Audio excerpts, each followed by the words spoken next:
Out to see an international wrestling bout between Bronco Nagurski, weighing 234, the champion of the United States, against Jim Londos, weighing 202, the champion of Europe, for the undisputed championship of the world.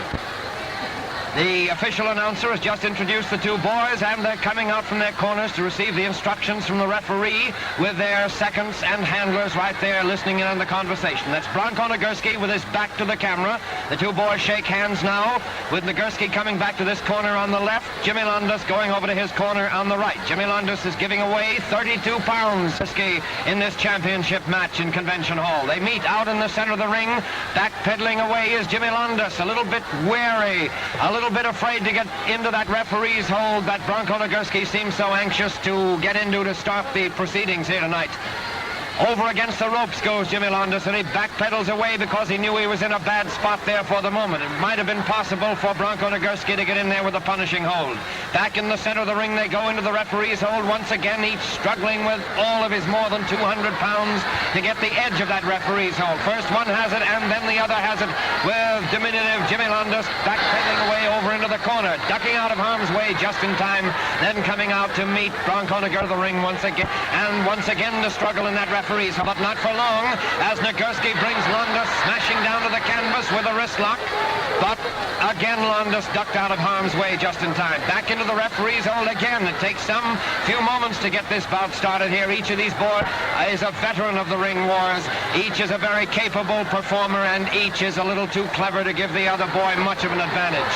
Watch Londos back heading over toward the ropes, with the referee ducking over there to be sure that Londos doesn't succeed in grabbing that top rope. Of course, if he can, that'll be an unfair advantage. Down he goes to one knee on the canvas once again, as a result of that punishing arm bar that Nagurski has on him, and with which he forces Londos smashing down to the canvas.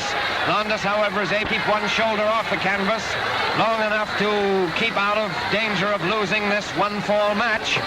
He wrestles and writhes and struggles, reaches out with a foot to gain a little leverage from that bottom rope, but the referee was onto his job and kicked the rope out of the way, so he's got to wrestle there. All this time, Bronco Nagurski has held that same hold, that punishing arm bar on Jimmy Londos' left arm. Londos is saved this time by the ropes as he topples over against them and the referee breaks them. Notice the quiet, gentlemanly, orderly way these two boys break at the instructions from the referee. That's quite a treat in wrestling these days, but they don't hesitate to start mixing it up again. Back into the center of the ring and again in the referee's hold, but Londos breaks out of it with a smashing forearm to Bronco Nagurski's jaw. This time he is walking a little bit to the referee and says that Londos has his fist doubled up, but Nagurski is in there with that series of butts to the midsection. Londos doesn't like that either, and again he squawks to the referee, but they meet back in the referee's hold, right smack in the center of the ring again. It looks like a beat that Bronco Nagurski has on Jimmy Londos, the Greek Adonis now. Referee says it's perfectly legitimate, no matter what it may be. Nagurski succeeds in smashing Londos down to the canvas again, and watch him writhe and kick and try and break out of that hold. But Nagurski has it all together too strongly out of it. All he can do is lie there for the moment and hope for the best. He tries to come to a sitting position, but that's just exactly what Nagurski likes, and he smashes him down to the canvas again. They break out of it this time, and Nagurski is taking his time to come to his feet. He's a little bit afraid of a flying tackle from Jimmy Londos, but they meet back in the center of the ring again, a little bit more casually this time, a little bit more slowly. Again, they go in the referee's hold with each of these giant wrestlers fighting for the edge. This time, for the moment, it looked as though Londos might have it, but he took a rabbit punch from Bronco Nagurski and retaliates with a closed fist himself. Up against the ropes goes Londos, and suffering a bit from a series of butts to the midsection from Bronco Nagurski. This is turning into a little verbal war here between Jimmy Londos and the referee. The referee doesn't like Londos' complaints, and Londos doesn't care particularly for the referee.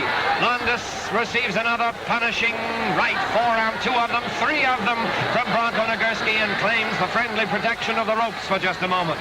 Again he comes out, and again it's Londos retaliating with that smashing right forearm to the chin, but not for long as he goes up against the ropes from those punishing butts to the midsection from Bronco Nagurski. That's a new type of wrestling for Jimmy Londos, you know.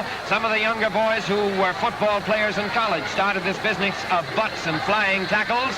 But Jimmy Londos knows how to defend himself, comes back this time with a leg trip and a reverse toe hold.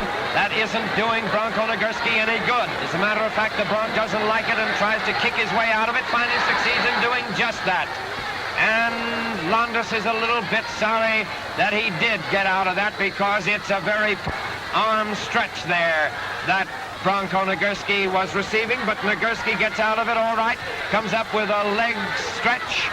Watch that right foot of Bronco Nagurski as he steps on the left foot of Jimmy Londos, who's lying there on the canvas, receiving the questions from the referee. The referee says, can you stand the pain? Do you want to give up? And Jimmy Londos says, no, I can take it. I'll never give up to Bronco Nagurski. I've taken worse punishment than he's giving me right now. And between us, ladies and gentlemen, that's saying plenty, because that's a very punishing hold that Bronco Nagurski has on that right foot of Jimmy Londos. He's twisting it from the left to the right and then leans over to apply pressure to Jimmy Londos' knee. Jimmy Londos doesn't like it, grabs his own wrist, hoping that in that way he'll ease the pain. Again, shakes his head as the referee asks him if he wants to give up. Tries to come to a sitting position, does break out of it for a moment, rolls over toward the ropes and gets his head out under that bottom rope just in time to save himself from more punishment from Bronco Nagurski. The referee breaks the two, and back they go out in the center of the ring again. Nagurski thought for a moment that Jimmy Londos was going to launch a series of flying tackles off the ropes, and Londos might have had that thought in mind, but he thought better of it, and they went back into the referee's hold, and now each is taking turns at using the closed fist and the forearm to the other's jaw.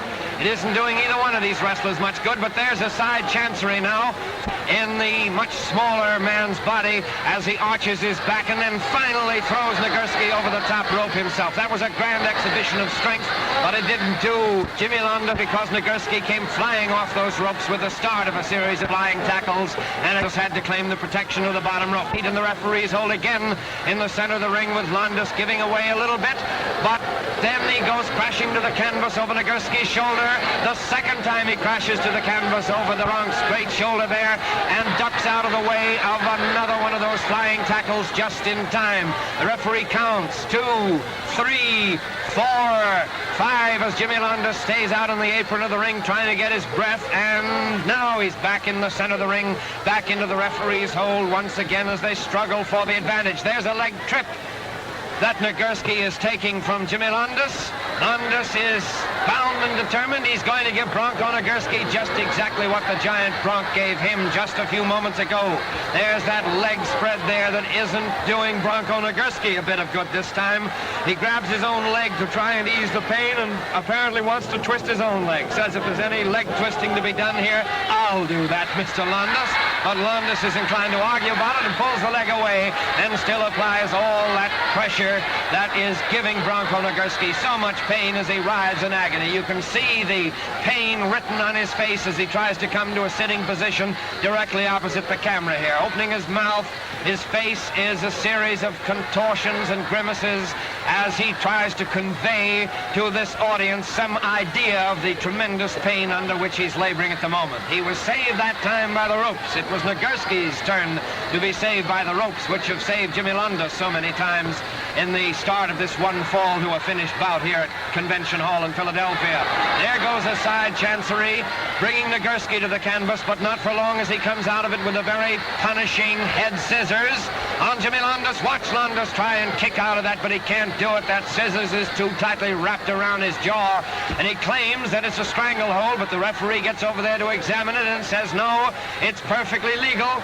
Nagurski is using this as a breathing spell, lying there, letting little Jimmy Adonis try and kick out of it, which he finally succeeded in doing.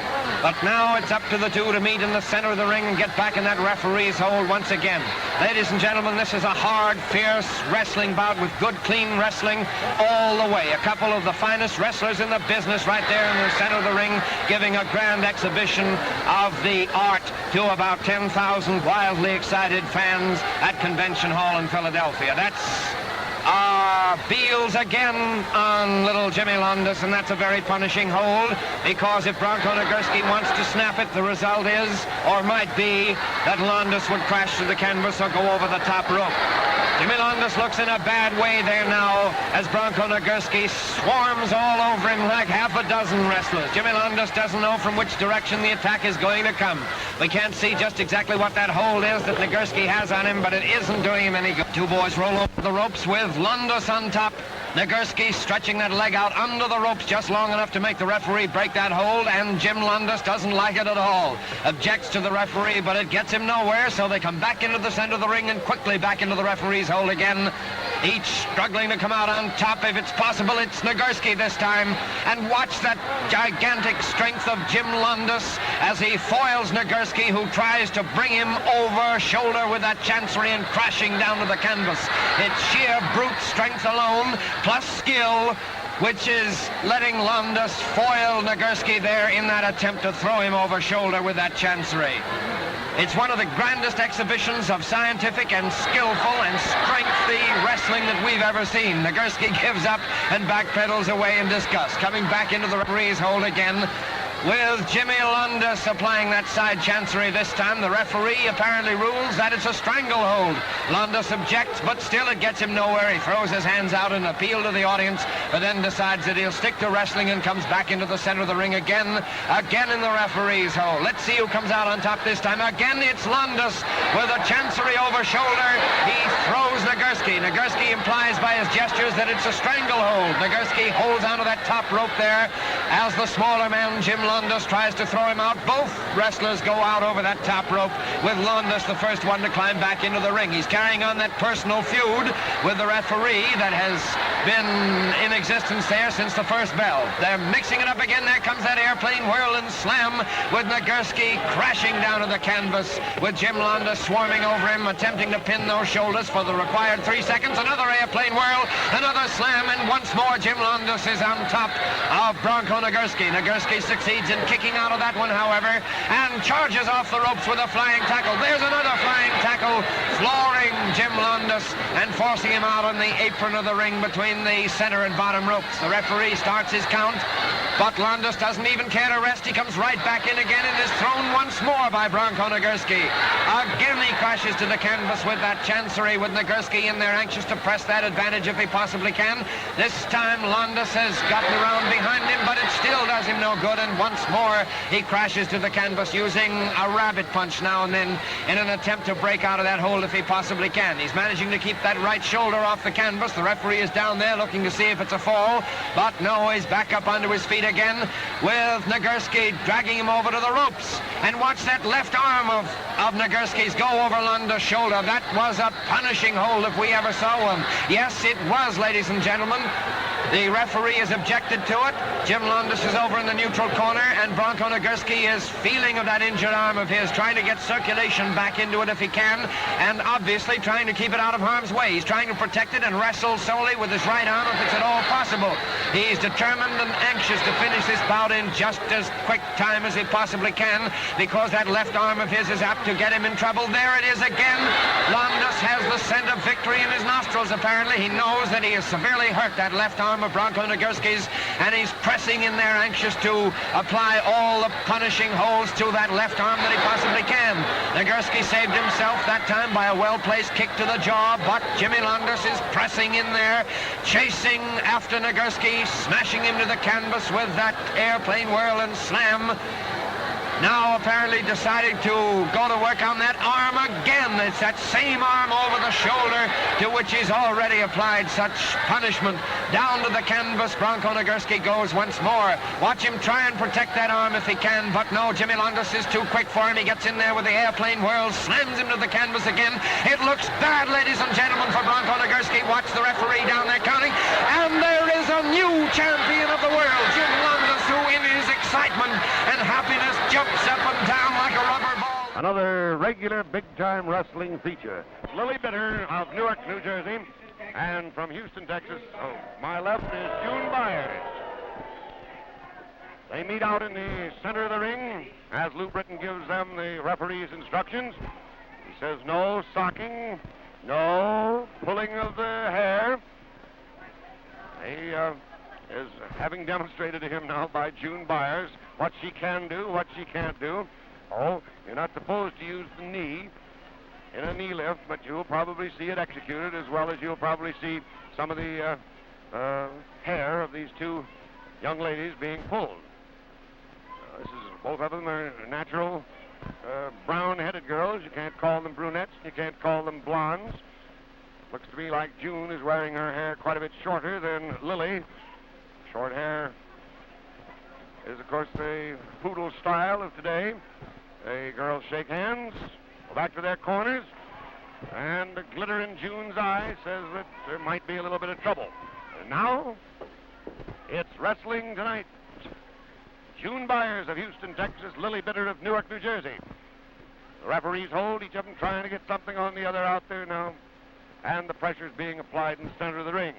No wrestling hold yet. Both looking for it. Now both girls have their hands in the other one's face.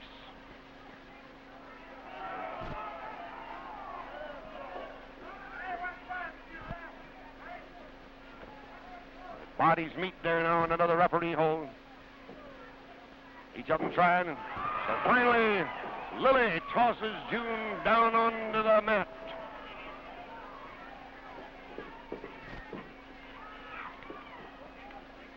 June tried to get in. Lily was in there full Nelson, and June carried her immediately over to the ropes, and the hold was broken. June's hands all bandaged up there for some reason or other. Now June's getting a little bit mean into a full Nelson. Lily breaks it very nicely and reverses it and gets to a full Nelson herself. Beautiful execution. Still holding it. There she lifts her up and tosses her into the ropes, and I guess the hold will be broken. Now watch this. Elbow into the midsection.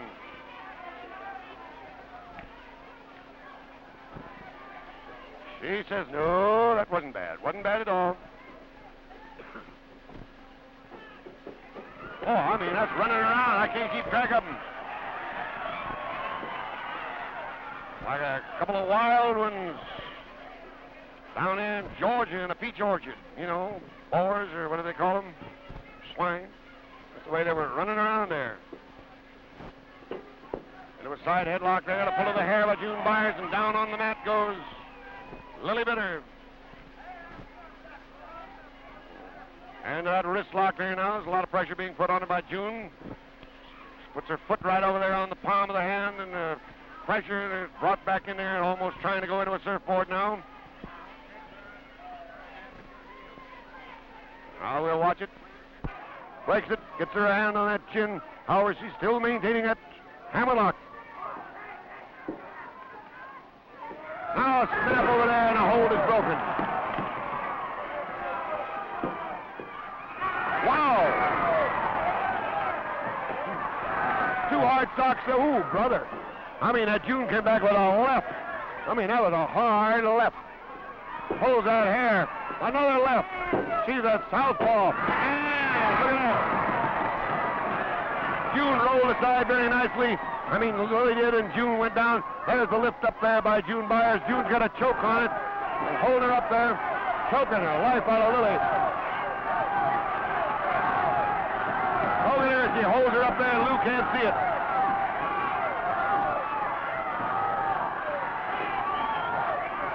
Choking her, and there's a body crush down there across the knee. Oh, backbreaker. Lily's in bad shape. Right back up into the same hole. Choking her some more. Weakening her down that way. Practically worn out. Pretty tough on the third person in the ring in a girls' wrestling match, Over the rope she goes. She's going to have her legs locked down there. Now we'll probably have a kick out of this. Right in the midsection.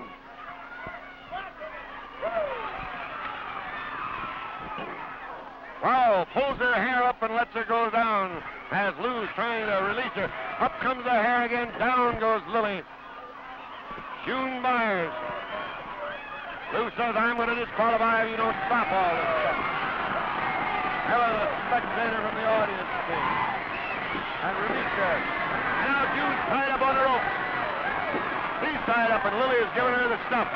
Same treatment. Up in the air and down.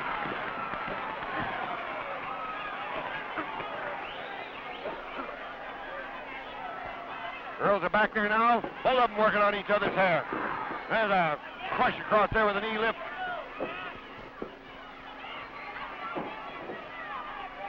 Hard one, and down goes Lily. June working that hair, puts her face right down in the around the knee and then raises it up. Regular face crusher. Can't take too much of that. Over the ropes. Now watch this one. Wraps her arms into it. Now we'll get in a little kicking. No, first a sock. First a hard. There's the kick. Kick right up into the chest. Another one right into the chest. Watch it. Right into the chest. A very hard one. In bad shape. And there's June Byers. Lands on the rope, bounces, and Lily gets out of the way. Lily does very nicely, and June practically jumps clear out of the rope. Now she's tossed into the ring. Beautifully executed. Into a head scissors and a flop down, a roll around, another flop, another roll around, and a flop, and whoo! There was a bit of a retaliation in there. I believe Lily's shoulders are on. They are, and it's June Byers that wins the match. June Byers, the winner over Lily Bitter. Lily was doing so beautifully there until June was able to get her in that bad position where that body press down there was all right. Customers are throwing a few things into the ring now. June Byers, the winner over Lily Bitters of Newark, New Jersey. Lily's standing up there in the ring, a little bit groggy. So it's June Byers, the winner of that match. 世紀の決戦が始まった。試合に先立ち、リング上で酒井コミッショナーの選手権試合宣言。2万に近い大観衆の期待と興奮のうちに、まず木村が紫のリングローブで入場いたしました。木村は靴は履かず素足でやります。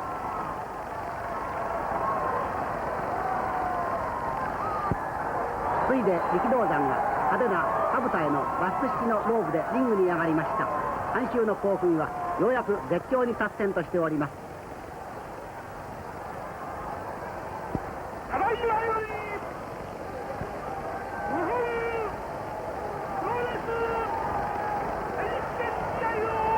時レフェリーが両選手の身体検査を綿密に行います。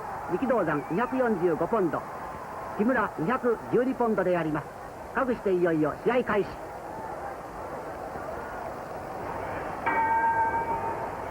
両者颯爽とリングの中央に躍り出ました。がっちりと組み合いました。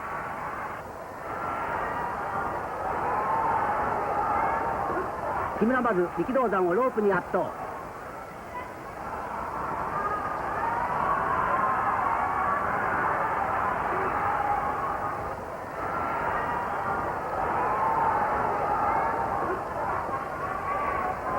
と力道山、今度は木村をロープに圧迫します。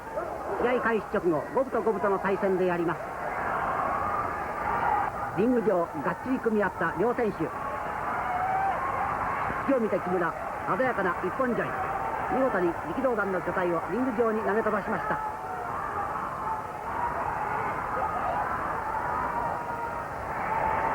何のと闘志を燃やした力道山。今度は腕柄だから鮮やかな対戦。ついで逃れんとする木村に対してカニバサミ、ルイと相手の頭部を締め付けました。力道山の強引向きのカニバサミ、完全に決まりました。この締め技に木村たちまち苦戦に追い込まれています。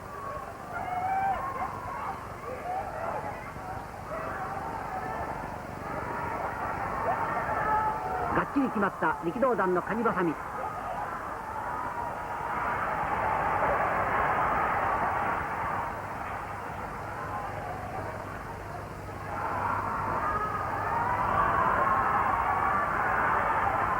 木村足をばたつかせ、さらに逆立ちしてかろういてこの技から逃れました。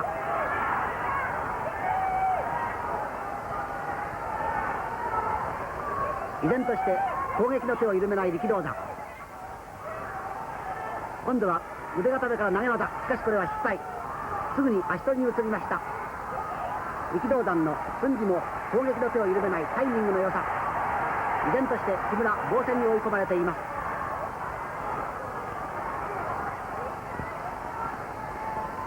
相手の左足を制して機を伺う力道山。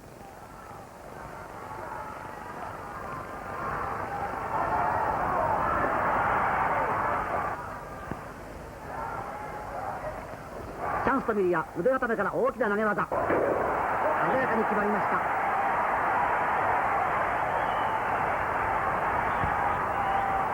かくて力道山の構成はますます熾烈。今度は得意の抱え上げ一番、それで相固めに移りました。早くも木村のピンチ、果たしてホールなるか。必死に逃れんとする木村。かろうじてローリングで力道山の構成を避けました。さればと今度は力道山、212ポンドの木村を大きく抱え上げました。左肩へ乗せてゆっくりとロープの外、エプロンへ下ろしました。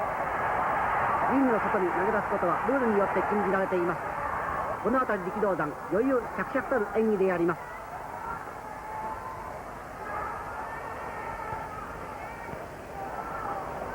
依然構成を続ける力道山。木村の左を制しつつ、とっさにサボーリの体勢に出ました。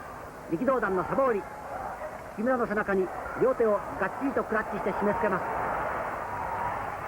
力士時代荒技を得意とした力道山の誠に面目躍如たる強引極まる技であります。この万力のような締め技に木村苦しそうであります。力道山満身の力を込めて締め付けます。木村必死の防戦。両選手成婚の限りを尽くす攻防であります。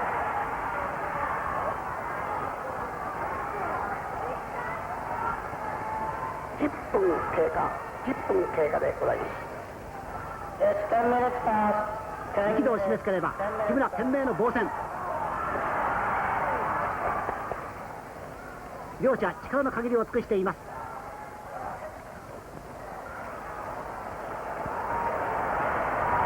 今度は力道山、気を見てぐいと抱え上げました。投げ飛ばしました。抑えんとしております。木村懸命に逃れようとしています。力道山離さずぐいと腕固めから鮮やかにこれを投げ飛ばしました。しかし木村投げられながら力道山の左を締めてかかりました。木村、力道山の左を逆に決め上げました。木村構成であります。今度は木村構成。力道も必死に身を転じて逃れようとしています。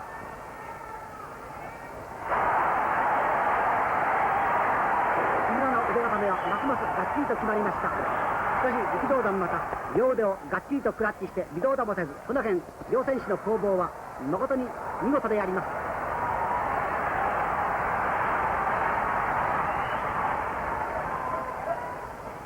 す。ようやく木村の腕固めを振りほどいた力道山。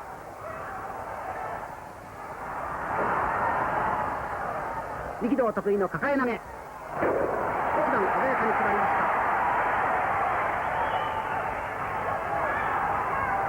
何をと今度は木村得意の一本背負い。しかしこれは裏を取られました。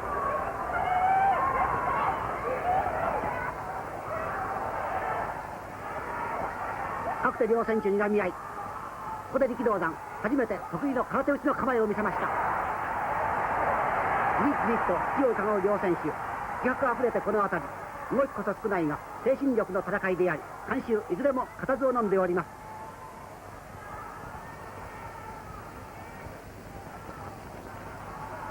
力道山再度空手打ちの構え。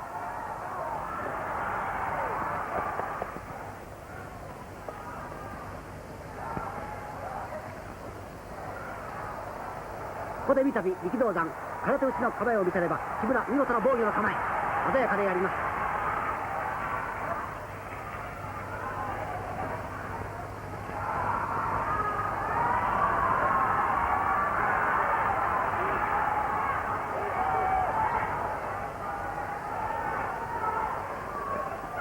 緊張しきった両選手の攻防。かくては果てじと力道山、今度は木村の首を攻めにかかりました。まず左でがっちり抱えてチャンスを伺っています。